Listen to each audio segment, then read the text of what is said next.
Data strategy sounds boring, slides, reports, governance, but that boring layer is where silent revenue leaks start.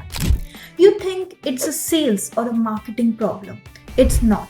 It's that no one agrees on what actually revenue means. Marketing shows one number, finance shows another, pretty dashboards, but zero trust. Ad spend goes up, but no one proves what created pipeline. That gap, that's data strategy.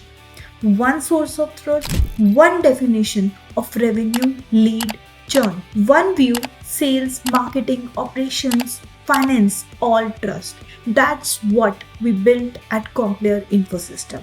Not dashboards, but control.